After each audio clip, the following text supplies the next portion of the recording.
அந்த ஓர் இறையின் சாந்தியும் சமாதானமும் எம்பெருமானார் ரசூலை கரீம் ஸல்லல்லாஹு அலைஹி வஸல்லம் அவர்கள் மீதும் அவர்களை அப்படியே பின்பற்றி நடந்த சத்திய சஹாபாக்கள் மீதும் தாபீன்கள் மீதும் தபா தாபீன்கள் மீதும் குறிப்பாக இன்று அல்லாஹ் நமக்கு கடமையாக்கிய இந்த ஜும்மாவை நிறைவேற்ற வந்திருக்கும் நம் அனைவர் மீதும் நின்று நிலவட்டுமாக என்று பிரார்த்தித்தவனாக, முதலில் இந்த வெள்ளிக்கிழமையை பற்றிய ஒரு நினைவூட்டல். நபிகள் நாயகம் ஸல்லல்லாஹு அலைஹி வஸல்லம் அவர்கள் கூறினார்கள், சூரியன் உதயமாகும் நாட்களிலேயே சிறந்த நாள் இந்த வெள்ளிக்கிழமையாகும். இந்த வெள்ளிக்கிழமையில்தான் நபி ஆதம் அலைஹிஸ்ஸலாம் அவர்களை அல்லாஹு தாலா படைத்து சொர்க்கத்தில் புக வைத்தான். இந்த வெள்ளிக்கிழமையில்தான் சூர் ஊதப்பட்டு இந்த உலகமெல்லாம் அழிக்கப்படும். அப்படிப்பட்ட இந்த வெள்ளிக்கிழமையிலே என் மீது நீங்கள் அதிகம் ஸலவாத்து சொல்லுங்கள் என்று சொன்னார்கள். அதனை நினைவூட்டியவனாக எனது உரையினுள்ளே செல்கிறேன். இன்று நாம் பார்க்க இருக்கின்ற தலைப்பு ரொம்பவும் முக்கியமான ஒன்று. அல்லாஹ் நமக்கு இந்த இஸ்லாமிய மார்க்கத்தை தந்திருக்கிறான் என்று சொன்னால் அதற்கு ஆணிவேரான ஒரு விஷயம். அது என்னவென்று சொன்னால் பிரார்த்தனை. வெறுமன நம்ம பிரார்த்தனை செய்வதல்ல. இன்று நாம் பார்க்க வேண்டியது என்னவென்று சொன்னால் பிரார்த்தனையும் அதனுடைய ஒழுங்குகளும்.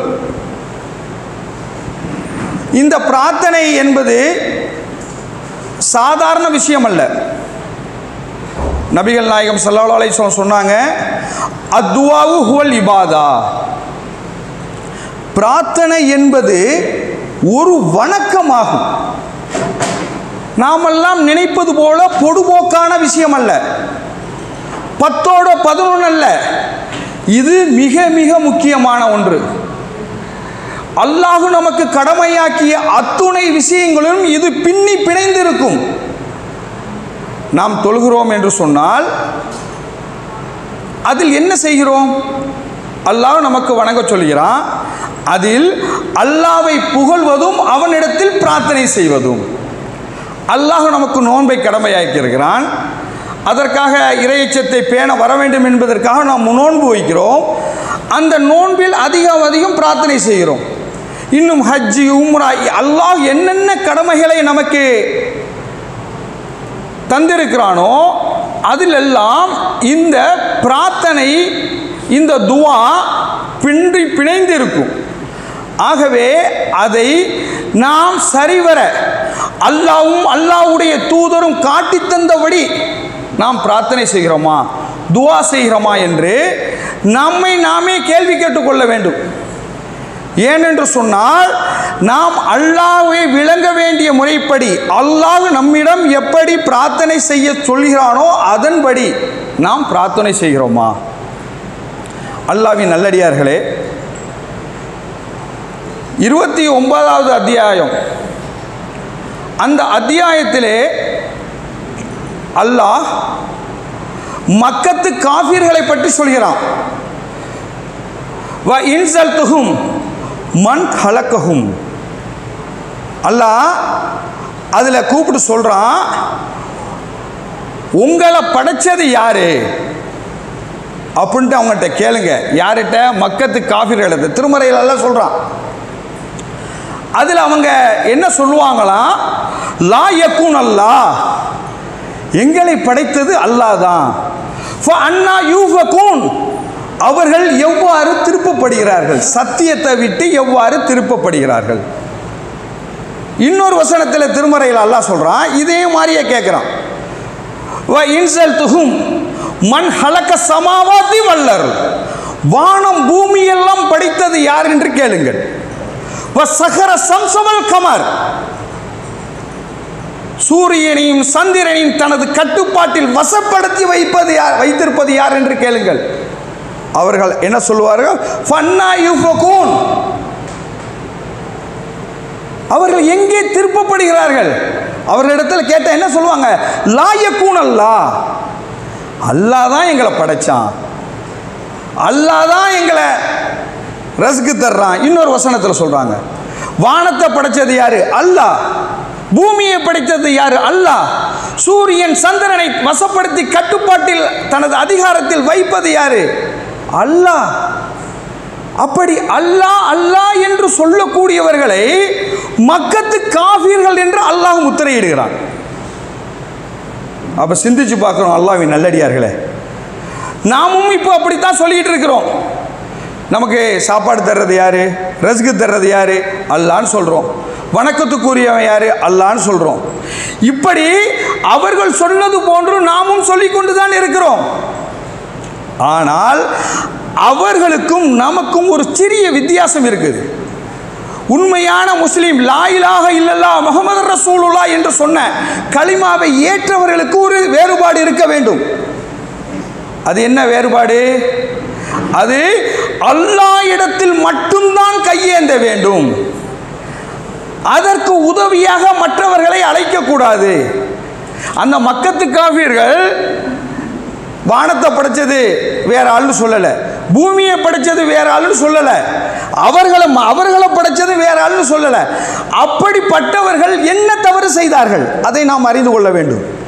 அவர்கள் லாத், உஸா, மனாத்து போன்ற சிலைகளிடத்தில் பரிந்துரை கேட்டார்கள், வணங்கினார்கள். அவர்களிடத்தில் அவங்க சொன்னாங்க, அல்லாஹ்வுடைய ஆற்றல் இந்த சிலைகளுக்கு இருக்கிறது என்று நாங்கள் நம்பவில்லை. நாங்கள் இதை இடத்தில் கேட்டால் இது அல்லாஹ் இடத்தில் பரிந்துரை செய்து எங்களுக்கு பெற்றுத்தரும் என்று சொன்னார்கள். இப்படி சொன்னவர்களை தான் அல்லாஹ் காஃபிர்கள், இறை மறுப்பாளர்கள் என்று முத்திரை குத்தி நபிகள் நாயகம் ஸல்லல்லாஹு அலைஹி வஸல்லம் அவங்கள்ட்ட கேட்க சொன்னாங்க. அவர்கள் அல்லாஹ்வை விளங்கியிருந்தார்கள், அல்லாஹ்வை விளங்க வேண்டிய முறைப்படி விளங்கவில்லை. நபிகள் நாயகம் ஸல்லல்லாஹு அலைஹி வஸல்லம் காலத்தில் ஒரு சஹாபி ரசூலுல்லாஹ் இடத்துல வந்து கேட்குறாங்க, யா ரசூலுல்லாஹ், என்னுடைய தாய் எங்கே இருப்பாங்க? அவங்க சொல்கிறாங்க, அவர்கள் வந்து நரகத்தில் இருப்பாங்கப்பா. அந்த சஹாபி அழுதுகிட்டு போகிறாப்புல. உடனே நபிகள் நாயகம் ஸல்லல்லாஹு அலைஹி வஸல்லம் சொல்கிறாங்க, அவங்கள கூப்பிடுங்க. கூப்பிட்டுட்டு சொல்கிறாங்க, உங்களுடைய தாய் மட்டும் இல்லை, என்னுடைய பெற்றோர்களும் நரகத்தில் இருப்பார்கள் அப்படின்னு ஆசுவாசப்படுத்தி அனுப்புகிறாங்க. அப்படி ஆசுவாசப்படுத்தி அனுப்புகிற அந்த செய்தியில் ஒரு முக்கியமான செய்தியை கவனிக்க வேண்டும். ரசூலுல்லாஹ்வுடைய தகப்பனார் பெயர் என்ன? அப்துல்லா. இந்த அப்துல்லா என்ற பெயர் அல்லாஹ்வுக்கு பிடித்த பெயர்களில் ஒன்று. அப்படி பிடித்த பெயர் வைத்த அப்துல்லா என்கின்ற இறை அடியான், அல்லாஹ்வுடைய அடிமை, அல்லாஹ்வுக்கு பிடித்த பெயர் வைத்தவர் எப்படி நரகம் செல்கிறார்? இது நாம சொல்லல, ரசூலுல்லாஹ்வே சொன்னாங்க, என்னுடைய பெற்றோர்களும் நரகத்துக்கு தான் செல்வாங்கன்னு சொல்லிட்டு. அப்ப இதை நாம் உணர வேண்டும். வெறுமனே அப்துல்லா, அப்துல் காதர், பரக்கத் அலி மற்ற பெயர்களை இஸ்லாமிய பெயர்களை தாங்கி இருந்தால் பத்தாது. அல்லாஹ்வும் அல்லாஹ்வுடைய தூதரும் சொன்னபடி இருக்க வேண்டும். யாரிடத்தில் கேட்க வேண்டுமோ அவர்களிடத்தில் மட்டும்தான் கேட்க வேண்டும். எப்படி நபிகள் நாயகம் ஸல்லல்லாஹு அலைஹி வஸல்லம் நமக்கு கற்றுத்தந்தார்களோ அதன்படி நடக்க வேண்டும். ஆகவே நாம் பேர் வைப்பதனால நாம் முஸ்லீம்களாக இருக்க முடியாது. ஏனென்று சொன்னால் நபிகள் நாயகம் ஸல்லல்லாஹு அலைஹி வஸல்லம் தகப்பனாரே நரகத்துக்கு போவான்னு சொல்லியிருக்காங்க.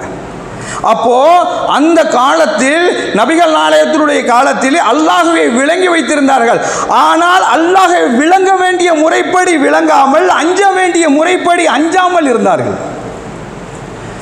அவர்கள் தவறாக புரிந்து கொண்டார்கள். என்னன்னா, அல்லாஹ் வானத்துக்கு மேலே இருக்கிறான். அப்படி இருக்கக்கூடிய அல்லாஹ் இடத்துல நாம் அப்படி இங்கே கேட்குறத விட இது மாதிரி நல்லடியார்கள், இறை நேசர்கள்ட்ட நம்ம கேட்டோம்னா இவங்க நமக்கு ரெக்கமெண்டேஷன், பரிந்துரை செய்து நமக்கு பெற்று தருவாங்கன்னு நினைத்தான். அல்லாஹ் இவர்கள் நினைப்பது போல, இவர்கள் சொல்லி கொண்டது போல இருக்கிறானா? அல்லாஹ் தனது திருமறையில் சொல்றானா இல்லையா? 2வது அத்தியாயத்தில் அல்லாஹ் அழகா எடுத்து சொல்றான். 186வது வசனத்தை எடுத்து பாருங்க. வ இதா சாலக இபாதி அன்னி ஃப இன்னி கரீம். அல்லாஹ் என்ன சொல்கிறான், நபியே என்னுடைய அடியார்கள் என்னை பற்றி உன்னிடத்தில் கேட்டால் நீ என்ன தெரியுமா சொல்லு, இன்னி கரீப், ரொம்ப பக்கம் சமீபமாக இருக்கிறேன்னு சொல்லு. நாம் நினைப்போம் சமீபம் என்ன, அதனுடைய டிஃப்ரென்ஸ் என்ன? ஒருத்தவங்களுக்கு 10 மீட்ரு சமீபமாக இருக்கும், ஒருத்தவங்களுக்கு 1 மீட்ரு. இப்போ நம்ம வெளிநாட்டிலலாம் இருப்போம், சவுதி அரேபியா இன்னும் பிற அரபு நாடுகளில் இருக்கக்கூடியவங்கள்ட்ட கேரளா எங்கே இருக்குதுன்னு சொல்லி கேட்டால் நம்ம பக்கத்து ஸ்டேட்டு தான், ஆந்திரா எங்கே இருக்குன்னு சொன்னால் நம்ம பக்கத்து ஸ்டேட் தான் சொல்லுவோம். இதே சென்னையில் இருக்கக்கூடிய நம்ம என்ன பண்ணுவோம், திருத்துறைப்பூண்டியை பற்றி யாராவது கேட்க போகும்போது நாகப்பட்டினம் ரொம்ப பக்கம்தான். அப்போது ஒவ்வொருவருடைய பக்கமும் நெருக்கமும் வித்தியாசப்படும். இப்போ ஒரே தெருவுக்குள்ளே இருந்துக்கிட்டு பார்த்தா அடுத்த வீடை தான் நம்ம பக்கம்னு சொல்லுவோம். அது மாதிரி நெருக்கமாக இருப்பது வித்தியாசப்படும். ஆனால் நீங்கள் நினைக்கக்கூடிய, நான் நினைக்கக்கூடிய நெருக்கம் அல்ல. அல்லாஹ் தனது திருமறையில் சொல்கிறானா இல்லையா, எவ்வளவு நெருக்கம். 50வது அத்தியாயம் 16வது வசனத்தை எடுத்து பாருங்க. அதில் அல்லாஹ் சொல்கிறான், மின் கபிலில் வரீத். மின் கபிலில் வரீதுன்னா என்ன? பிடரி நரம்பை விட அருகாமையில் இருக்கிறேன். சுபஹான் அல்லாஹ், சிந்திச்சு பாருங்க. பிடரி நரம்பு என்பது மூளைக்கு அருகாமையில் ரொம்ப பக்கத்தில் இருக்கக்கூடிய, அதோடு பின்னி பிணைந்தது. அதை விட அவர்கள் எண்ணினாலே எனக்கு தெரிந்துவிடும், அவர்கள் எண்ணினாலே தெரிந்துவிடும். அப்படிப்பட்ட நெருக்கத்தில் இந்த உலகத்தில் எத்தனையோ நெருக்கம் இருக்கு. கணவன் மனைவிக்கு பக்கத்தில் இருக்கும், தாய்க்கும் பிள்ளைக்கும் பக்கத்தில் இருக்கும், நண்பருக்கு இன்னொரு நண்பருக்கும் இடையிலான நெருக்கம். எத்தனை நெருக்கங்கள் இருந்தாலும் அதை விட அதிகமான நெருக்கத்தில் நமது அருகாமையில் இருக்கக்கூடிய அந்த அல்லாஹ் இடத்தில் தான் நாம் கேட்க வேண்டும். நாம் நினைத்தாலே அறியக்கூடிய சக்தி உள்ள அவனிடத்தில், அவன் அரசில் இருக்கிறான் நினைக்கக்கூடாது. அவன் ரொம்ப அருகாமையில் தான் இருக்கிறான், ரொம்ப சமீபமாக தான் இருக்கிறான். அப்போ நாம் கேட்கக்கூடியது முதலில் அல்லாஹ் இடத்தில் மட்டும்தான் நாம் பிரார்த்தனை செய்ய வேண்டும். அப்படி அல்லாஹ் இடத்தில் நாம் பிரார்த்தனை செய்யும் போது அவன் சொல்லித்தந்த முடி, அவன் எப்படி சொல்லி தருகிறான்? வேறு ஆள்கள் மூலமாக கேட்காதீங்க, நீங்க நேரடியாக என்னிடத்தில் கேளுங்க. நீங்க கேட்கிறீங்களா, நான் உங்களுக்கு விடையளிக்கிறேன். அப்படி நீங்க என்னிடத்தில் நீங்க கேட்க நீங்க என்ன தெரியுமா ஆவீங்க, நீங்கள் நேர்வழி பெறுவீர்கள். அல்லாஹ் திருமறையில் சொல்றான். அல்லாஹ்வின் நல்லடியார்களே, நாம் முதலில் இதனை மனதில் நிறுத்தி கொள்ள வேண்டும். அடுத்தபடியாக சில ஒழுங்குகளை நபிகள் நாயகம் ஸல்லல்லாஹு அலைஹி வஸல்லம் அவர்கள் நமக்கு கற்றுத்தந்திருக்கிறார்கள் இந்த பிரார்த்தனை சம்பந்தமாக. அது என்னவென்று சொன்னால், நாம் அல்லாஹ் இடத்தில் தான் கேட்க வேண்டும் என்பதை உறுதிப்படுத்தி கொண்டு அல்லாஹ் இடத்திலும் சில விஷயங்களை கேட்க வேண்டாம் என்று நபிகள் நாயகம் தடை செய்துள்ளார்கள். அது என்னவென்று சொன்னால், அது நீங்கள் அல்லாஹ் இடத்தில் உறவை முறிப்பதை சம்பந்தமாக கேட்கக்கூடாது. அடுத்தது மௌத்தை பற்றி கேட்கக்கூடாது, என்னை மௌத்தாக்கி விடலான்னு கேட்கக்கூடாது. அடுத்தது நீங்கள் கேட்கக்கூடிய அந்த விஷயங்கள் ஹராமானதாக இருக்கக்கூடாது. இந்த விஷயங்களை நீங்கள் அல்லாஹ் இடத்துல கேட்கக்கூடாது. நம்ம பிரார்த்திக்கிறோம்னு சொல்லிட்டு இந்த மாதிரி அல்லாஹ்ட்ட தானே கேட்குறோன்னு சொல்லிட்டு கேட்கக்கூடாது. முதல்ல நீங்கள் மௌத்து ஒவ்வொருத்தருக்கும் எப்போ வேணாலும் வரும். சில பேர் இந்த உலகத்தில் ஏற்படக்கூடிய சங்கடங்களுக்காக, ஒருத்தர் நோய்வாய்ப்பட்டிருப்பார், அந்த நோயினுடைய அவஸ்தை தாங்க முடியாமல், யா அல்லாஹ் நாம் இங்கே இருக்கிறதுக்கு செத்து போயிடலாம் உழைக்கி, மூத்தா போயிடலாம் உழைக்கி அப்படின்னு சில பேர் பிரார்த்தனை செய்வார்கள். சில பேருக்கு கஷ்டங்கள் பொருளாதார ரீதியாக வரும், சில கஷ்டங்கள் மனைவியின் மூலமாக வரும், சில கஷ்டங்கள் பிள்ளைகள் மூலமாக வரும், சில கஷ்டங்கள் பக்கத்து வீட்டுக்காரர் மூலமாக. அதில் ஏற்படக்கூடிய சங்கடத்தினால் நாம் இறந்து விட்டால் தேவையில்லை, நாம் எப்படியாவது இந்த உலகத்தை விட்டு போயிட்டு அந்த சங்கடத்தில் இருந்து தப்பித்து கொள்ளலாம் என்று அல்லாஹ் இடத்தில் நிறைய பேர் மௌத்தை கேட்குறாங்க. ரசூலுல்லாஹ் இதை தடை செஞ்சுருக்காங்க. இப்படி உங்களுக்கு கஷ்டமாக இருந்தால் நீங்கள் எப்படி தெரியுமா கேட்க வேண்டும்? நீங்கள் யா அல்லாஹ் இந்த உலகத்தில் நான் வாழ்ந்தால் எனக்கு நன்மை என்று இருந்தால் இந்த உலகத்தில் என்ன வாழவை, நான் இறந்து விட்டது நல்லது என்று சொன்னால் எனக்கு மௌத்தை தா அல்லாஹ் என்று அப்படி கேட்கணும். அடுத்தபடியாக பாவமான ஹராமான அந்த விஷயங்களை கேட்கக்கூடாது. அல்லாஹ் தான் தானே நம்ம கேட்குறோம் அப்படின்னு சொல்லி ஒரு மனிதன் ஒரு இடத்துல ஒரு திருட போகிறதுக்கெல்லாம் பிளான் பண்ணுறான். யா அல்லாஹ் இன்னைக்கு இன்னார் வீட்டில் இந்த இடத்துல நான் திருட போகிறேன், எனக்கு எந்த விதமான பிரச்சனையும் வந்துடக்கூடாது, யாரும் என்னை பிடிச்சிடக்கூடாது, போகிற இடத்துல நல்ல வலுவாக நல்ல நிறைய நகை பணங்கள்லாம் இருக்கணும், அதை நான் எடுத்துக்கிட்டு எந்த பிரச்சனையும் இல்லாமல் வந்துடும். கேட்பது எங்கே? அல்லாஹ் இடத்துல தானே. இப்படிப்பட்ட தவறுக்கு பாவத்தை கேட்கலாமா? அல்லாஹ் இடத்துல கேட்கக்கூடாது. இதை நபிகள் நாயகம் தடை செய்தார்கள். இது மட்டுமில்லை, எண்ணில் அடங்கா ஒருத்தன் கொலை செய்ய போகிறான், யாரெல்லாம் நான் கொலை செய்ய போகிறேன், நான் போலீஸில் மாட்டிக்கிடக்கூடாது, எந்த எவிடன்ஸும் யாருக்கும் கையில் கிட்டக்கூடாது, நான் போய் இந்த கொலையை சிறப்பாக செஞ்சுட்டு வந்துடுறேன்னு அவன் கேட்டால் நான் அல்லாஹ் இடத்துல தானே கேட்கிறேன் அப்படின்னு அவன் சொல்ல முடியுமா? அதனால் ரசூல் ஸல்லல்லாஹு அலைஹி வஸல்லம் சொன்னாங்க, நீங்கள் பாவமான விஷயங்களையும் கேட்காது. அடுத்து உறவை முறிப்பது சம்பந்தமாகவும் கேட்காதீங்க. ஏன்னா இஸ்லாம் உறவை பேணி வாழ சொல்லுது. அப்படி பேணி வாழ சொல்லக்கூடிய இந்த மார்க்கத்தில் இருந்து கொண்டு ஏதோ அண்ணன் தம்பிக்குள்ள ஒரு பிரச்சனையாக இருக்கலாம், மாமா மச்சானுக்குள்ளே ஏதாவது ஒரு பிரச்சனையாக இருக்கலாம், கருத்து வேறு யாரோ ஒருவர் தவறே செய்திருக்கலாம், அதற்காக நான் மௌத்து வரைக்கும் இவரோடு பேச மாட்டேன், நான் இவரோடு எந்த தொடர்பும் எனக்கு வேணாம், யா அல்லாஹ் இவருக்கு எனக்கு எந்த விதமான இணக்கத்தை ஏற்படுத்தி விட்டாலே தூரப்படுத்தி விடு அப்படின்லாம் சொல்லி அல்லாஹ் இடத்தில் கேட்கக்கூடாது. இப்படி அல்லாஹ் நமக்கு எதையெல்லாம் தடையாக்கி இருக்கானோ அவனிடத்தில் பிரார்த்திப்பது, அந்த விஷயங்களை எல்லாம் நாம் அல்லாஹ் இடத்தில் கேட்கக்கூடாது.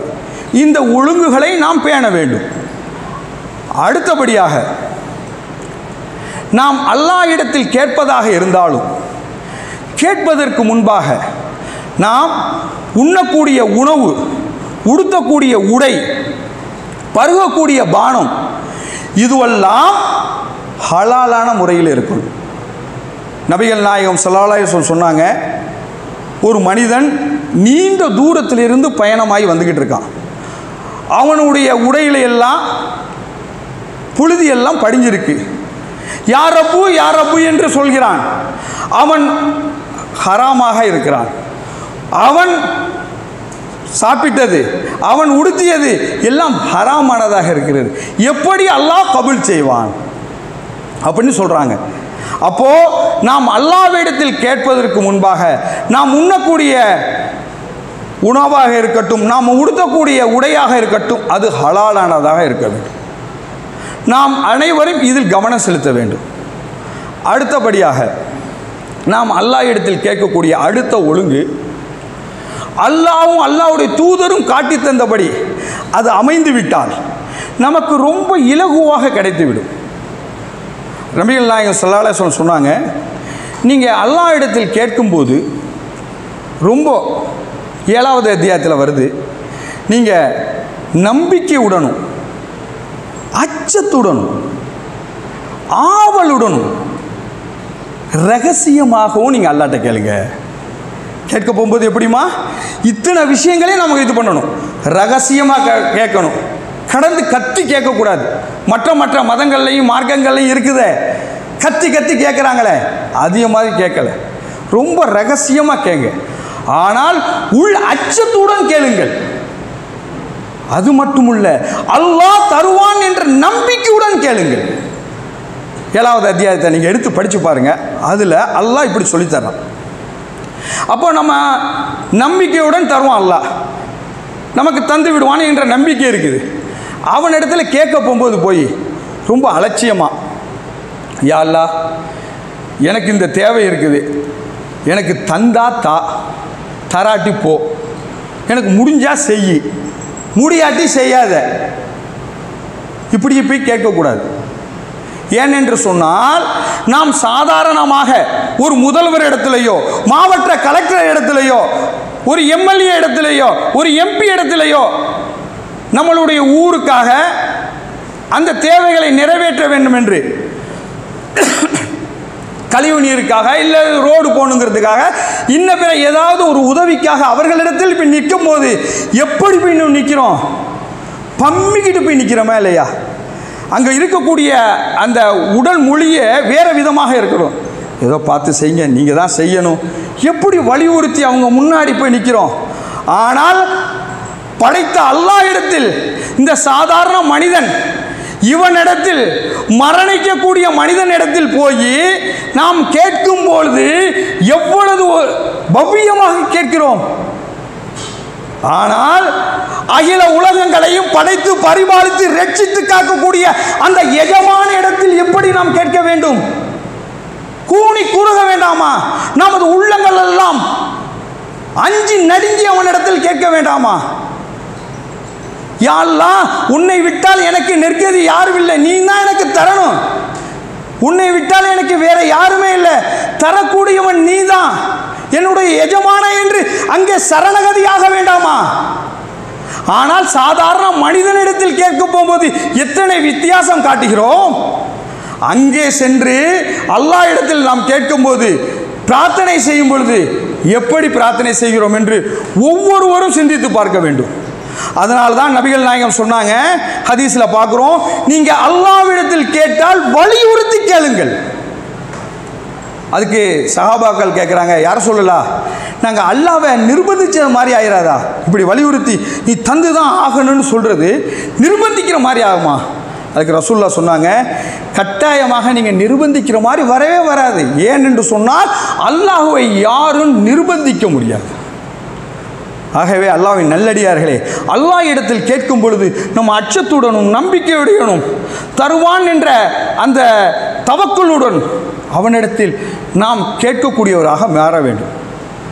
அடுத்தபடியாக அடுத்த ஒரு ஒழுங்கு, அது என்னன்னு சொன்னால், நாம் பிரார்த்தனை செய்துவிட்டு அவசரப்படக்கூடாது.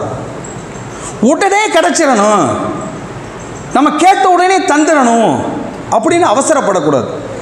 நபிகள் நாயகம் ஸல்லல்லாஹு அலைஹி வஸல்லம் சொன்னாங்க, நீங்கள் அல்லாஹ்விடத்தில் கேட்டு அல்லாஹ் உங்களுக்கு வணங்காமல் இருக்கிறான், நீங்கள் அடுத்தவங்ககிட்ட போய் சொல்கிற வரையிலும், யா அல்லாஹ் நான் கேட்டேன், அல்லாஹ்கிட்ட கேட்டேன், எனக்கு ஒன்றுமே நடக்கலப்பான்னு நீங்கள் மற்றவங்கள்ட்ட போய் சொல்கிற வரையிலும் உங்களுக்கு அதுக்கு அல்லாஹ் விடையளிச்சுக்கிட்டே இருக்கிறான். அதனால் இந்த விஷயத்தில் நாம் எல்லாரும் கவனமாக இருக்கணும். நாம் அல்லாஹ் இடத்துல கேட்டோன்னு சொல்லி அடுத்தவங்ககிட்ட போய், அல்லாஹ்கிட்ட கேட்டேன்ப்பா, இவ்வளோ நாளாக தொழுதுட்டு கேட்டுக்கிட்டு தான் இருக்கிறேன், தஹஜ்ஜுத் தொழுது கேட்டேன், நோன்பு வச்சுட்டு கேட்டேன், இப்படி நான் கேட்டுக்கொண்டே இருக்கிறேன், அல்லாஹ் தரலன்னு சொல்லி நம்ம நிராசை அடைந்து விடக்கூடாது. அல்லாஹ் எப்பொழுது வேண்டாலும் நமக்கு தருவான். ஏனென்று சொன்னால் நாம் செய்யக்கூடிய பிரார்த்தனைகள் அது வீணே போகாது.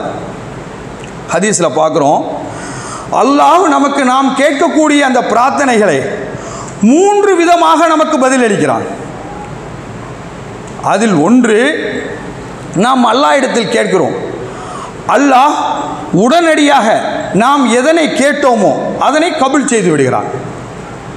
நாம் என்ன கேட்குறோமோ அது எந்த கோரிக்கையாக இருக்கட்டும், இது ஒரு கேட்டகரி. நாம் கேட்ட உடனே அல்லாஹ் நமக்கு அதனை கபூல் செஞ்சு விடுறான், பதில் அளித்துடுறான். இன்னொன்று, அல்லாஹ் நாம் கேட்ட அந்த பிரார்த்தனையை சேகரித்து வைத்து நாளை மறுமையில் நமக்கு அதை தர இருக்கிறான். அது எப்படி நாளைக்கு மறுமையில் தர்றான்? இப்போ ஒரு மனிதன் போய் அல்லாஹ்ட்ட, யா அல்லாஹ் எனக்கு ஒரு 5 கோடி ரூபா பணம் தா. அவன் மார்க்கத்தில் நல்ல அல்லாஹ்வுடைய மேல் தவக்கல் வைத்திருக்கிறான், ஐவேளை தொழுகையாளியாக இருக்கிறான், அல்லாஹ்வுடைய தூதரும் எப்படி வாழ வேண்டும் என்று சொன்னார்களோ அதுபடி வாழக்கூடிய மனிதனாக இருக்கிறான். அவன் போய் அல்லாஹ் இடத்துல எனக்கு பொருளாதாரத்தை தா, இந்த வசதியை தா, அந்த வசதியை தான்னு கேட்குறான். நம்ம எல்லாம் படைத்த அல்லாஹ்வுக்கு தெரியும், இவனுக்கு இந்த பொருளாதாரத்தை கொடுத்தால் நன்மை, இல்லை கொடுக்காம இருந்தால் நன்மை அப்படின்னு நினைச்சா இவனுக்கு கொடுக்காம இருந்து இதனை மறுமையில் சேகரித்து வைத்து கொடுத்தால் நன்மை என்று அவனுக்கு தெரிந்தால் அவனுக்கு இங்கே கொடுக்காமல் நாளை மறுமையில் இவன் கேட்ட பிரார்த்தனைகள் எல்லாம் சேர்த்து வைத்து அங்கே நன்மையாக தருவான். அடுத்து இன்னொரு முறை இருக்கிறது. அது என்னவென்று சொன்னால், ஒரு மனிதன் பிரார்த்தனை செய்கிறான், இங்கேயும் கொடுக்கல, நாளை மறுமையிலே இது சேகரித்து வைக்கல, ஆனால் அவனுக்கு ஏற்படக்கூடிய ஒரு கஷ்டத்தை, ஒரு பிரச்சனையை அல்லாஹ் அவனுக்கு நீக்குவான். அது எப்படி? இப்போ நம்ம ஒரு ஆள்கிட்ட போய் ஒரு உதவி கேட்குறோம். அவர் பொருளாதாரத்தில் மல்டி மில்லியனர், மிகப்பெரிய பொருளாதாரம் உள்ளவர். அவரிடத்தில் நாம் கேட்கக்கூடிய ஒரு 5 லட்சமோ 10 லட்சமோ என்பது சர்வ சாதாரணமானது. அவரும் நல்ல மனது உடையவர், அவர் தருவதற்கு தயாராக இருக்கிறார். அவரிடத்தில் நாம் கேட்டுவிட்டு நாம் பொருளாதாரம் பெறுவதற்காக அவர் வீட்டுக்கு போகிறோம். அவர் வீட்டில் பொருளாதாரத்தை வாங்கிக்கிட்டு இருக்கும்போது அவருடைய காலடியில், யார் வாங்க போனாரோ அவருடைய காலடியில் ஒரு பாம்பு அவரை கொத்துறதுக்கு வருது. அப்போ நம்ம என்ன செய்வோம்? 6 அறிவுள்ள மனிதன் என்ன செய்வான்? இந்தாங்க நீங்கள் கேட்ட பணத்தை வாங்கிக்கிறீங்கன்னு சொல்லி கொடுத்துக்கிட்டு இருப்பானா? அதை விட்டுட்டு, இப்போ வாங்க வந்தவருக்கு தெரியாது நமக்கு கீழே பாம்பு இருக்குது, நமக்கு ஒரு கஷ்டம் இருக்குது, நம்ம தாக்க போகுதுன்னு அவருக்கு தெரியாது. ஆனால் பணம் கொடுக்க காத்திருந்த அந்த மில்லியனர், அந்த செல்வ சீமான், அவர் பார்க்கிறாரு பக்கத்தில் பாம்பு இருக்கு, இவருக்கு பிரச்சனை வரப்போகுதுண்டு. இப்போ பணத்தை கொடுத்துக்கிட்டு இருப்பாரா? அந்த கஷ்டத்தை, அந்த பிரச்சனையிலேருந்து அவரை விடுவிப்பாரா? 6 அறிவுள்ள யாராக இருந்தாலும் பணத்தை கொடுப்பதை விட அந்த பாம்பை அடிச்சியோ அதை தூரப்படுத்தியோ அவரை அந்த சங்கடத்திலிருந்து தான் மீட்பார். அப்படி மீட்கக்கூடிய அந்த வேலையைத்தான் யாராக இருந்தாலும் செய்வார்கள். சாதாரண மனிதனே இப்படி என்று சொன்னால், அர்-ரஹ்மான் இர்-ரஹீம், அளவற்ற அருளாளன், நிகரற்ற அன்புடையோன் அந்த அல்லாஹ் தஆலா பார்த்துக்கிட்டு சும்மா இருப்பானா? இவன் கேட்ட அந்த பிரார்த்தனை, இவன் கேட்ட அந்த துவா, அதற்கு பகரமாக அவனுக்கு வரக்கூடிய ஒரு சங்கடத்தை, கஷ்டத்தை நீக்குவான். ஆகவே அல்லாஹ்வுடைய நல்லடியார்களே, நாம் இந்த விஷயங்களை, அல்லாஹ் இடத்தில் பிரார்த்தனை செய்யும் இந்த ஒழுங்குகளை நாம் பேண வேண்டும். நாம் கேட்கக்கூடிய எந்த பிரார்த்தனையும் வீண் போகாது என்று மனதில் நிறுத்தி நாம் பிரார்த்தனை கேட்க வேண்டும். நாம் இங்கே கேட்டால் உடனடியாக அல்லாஹ் தருவான், இல்லையா சேகரித்து வச்சு நாளைக்கு மறுமையில் தருவான். அப்படி இல்லையா நமக்கு வரக்கூடிய கஷ்டத்தை அல்லாஹ் நீக்கி விடுவான் என்கின்ற அந்த தவக்கலோடு நாம் கேட்கக்கூடியவராக ஒவ்வொருவரும் மாற வேண்டும் என்று கேட்டு எனது முதல் உரையை முடித்துக் கொள்கிறேன். வாஹிரு தஅவானா அல்ஹம்துலில்லாஹி ரப்பில் ஆலமீன். அல்ஹம்துலில்லாஹ். அல்லாஹ்வின் நல்லடியார்களே, நாம் இந்த உலகத்தில் நிரந்தரமாக வாழ்ந்துவிட முடியாது. இந்த உலகத்தில் வாழ்வது என்று சொன்னால் நமக்கு வழிகாட்டியாக வந்த நபிமார்கள் எல்லாம் வாழ்ந்திருக்க வேண்டும். குல்லு நஃப்ஸின் தாயிக்கத்துல் மௌத், ஒவ்வொரு ஆன்மாவும் மௌத்தை சந்திச்சே ஆகணும். எப்பங்கிறது தெரியல. அதற்கிடையில் நாம் அதிகம் பிரார்த்தனை செய்யக்கூடியவராக இருக்க வேண்டும். அந்த பிரார்த்தனையுடைய ஒழுங்குகளையும் நாம் பின்னக்கூடியவராக இருக்க வேண்டும். அப்படி நாம் முக்கியமாக தெரிந்து கொள்ளக்கூடிய ஒரு விஷயம் என்னவென்று சொன்னால், நாம் அல்லாஹ் நமக்கு பிரார்த்தனை எப்பொழுது கேட்டாலும் அதற்கு விடையளிக்கிறான். ஆனால் சில நேரங்களை அல்லாஹு தஆலா இந்த நேரத்தில் நீங்கள் கேட்டீங்கன்னா உங்களுக்கு நான் விடையளிக்கிறேன்னு சொல்கிறான். அதில் ஒரு நேரம் இந்த ஜும்மாவுடைய தொழுகையில் அத்தஹியாத்து இருப்பில் இருக்க போகும்போது ஒரு சிறிய நேரம் இருக்கிறது, ஒரு சின்ன நேரம். அந்த சின்ன நேரத்தில் நீங்கள் கேட்கக்கூடிய துவாக்களை அல்லாஹ் அங்கீகரித்து உடனே விடையளிக்கிறான். ஆகவே அல்லாஹ்வின் நல்லடியார்களே, ஒவ்வொருவரும் நமக்கு டாப் ப்ரியாரிட்டி, ரொம்ப மிக முக்கிய தேவை. பல தேவைகள் இருக்கும், நமக்கு மிக முக்கியமான ஏதாவது ஒரு தேவை இருக்கும். அந்த தேவையை ஒவ்வொரு ஜும்மாவுக்கு வருவதற்கு முன்பாக நாம் தயாரிப்புகளை செய்து அல்லாஹ் இடத்தில் இந்த நேரத்தில் இதை கேட்டு பெற்றுக்கொள்ள வேண்டும். ஏன்னா அல்லாஹ் அதற்கு கபூல் செய்கிறான், அதற்கு விடையளிக்கிறான். அப்போது நமக்கு ஒவ்வொருத்தருக்கும் பலதர விதமான தேவைகள், ஒருத்தருக்கு கல்வி சம்பந்தமாக இருக்கும், ஒருத்தருக்கு பொருளாதாரம் சம்பந்தமாக இருக்கும், ஒருத்தருக்கு உடல்நிலை சம்பந்தமாக இருக்கும். அதனால் ஒவ்வொருவரும் ஒவ்வொரு ஜும்மாவின் அந்த அத்தைஹாத் இருப்புக்கு அதில் இருக்கக்கூடிய சின்ன நேரத்தை பயன்படுத்த வேண்டும். அதில் பயன்படுத்தி நன்மை அடைய வேண்டும். நேரமின்மை காரணமாக நான் சீக்கிரமாக சொல்லிடுறேன். அடுத்தது, ஒவ்வொரு ஃபர்லான தொழுகைக்கு பிறகும் நாம் கேட்கக்கூடிய துவா ஏற்றுக்கொள்ளப்படுகிறது. அப்படி நாம் ஃபர்லான துவாவை மற்ற துவாக்களை செய்வதற்கு முன்பாக ஒரு துவாவை நாம் செய்ய வேண்டும். ஏனென்று சொன்னால் இந்த துவா அல்லாஹ் நமக்கு கபூல் செய்து விட்டால் இம்மையிலும் வெற்றி பெற்று விடலாம், மறுமையிலும் வெற்றி பெறலாம். அல்லாஹும்ம அன்னி அலா திக்ரிக வ ஷுக்ரிக வ ஹுஸ்னி இபாதத். சின்ன துவா, இதை நீங்கள் ஒவ்வொருவரும் கேட்கணும். அதில் என்ன அர்த்தம்? அல்லாஹும்ம அன்னி, யா இறைவா, அலா திக்ரிக, உன்னை நான் நினைவு கூற வேண்டும், வா ஷுக்ரிக்க, உனக்கு நான் நன்றி செலுத்த வேண்டும். அல்லாஹ், உனக்கு நீ எனக்கு தந்ததுக்கு, எனக்கு செய்த அருளுக்கு நான் நன்றி செலுத்த வேண்டும், நல்ல அடியானாக இருக்க வேண்டும். முதல்ல என்ன சொல்கிறோம்? திக்ரிக்க, நான் உன்னை நினைவு கூர்ந்து கொண்டே இருக்கட்டும், உன்னுடைய நினைவில் நான் இருக்கணும். அடுத்தது நன்றி சொல்லும், வா ஷுக்ரிக்க வா ஹுஸ்னி இபாதத். அதில் என்ன சொல்கிறோம்? கடைசியாக உனக்கு நான் அமல் செய்து கொண்டே இருக்க வேண்டும். இப்படி ஒரு மூமின், இப்படி ஒரு முஸ்லீம் இருந்துவிட்டால் அவன் வெற்றியாளனாக ஆகிவிடலாம். ஆகவே அல்லாஹ்வுடைய நல்லடியார்களே, நாம் எதனை கேட்டோமோ அதன்படி நல்லமல் செய்யக்கூடியவராக நீங்களும் நானும் மாற வேண்டும் என்று கேட்டு எனது உரையை முடித்துக் கொள்கிறேன். வாஹிரு தவானா அல்ஹம்துலில்லாஹி ரப்பில் ஆலமீன். அஸ்ஸலாமு அலைக்கும் வரஹ்மத்துல்லாஹி வபரகாத்துஹு.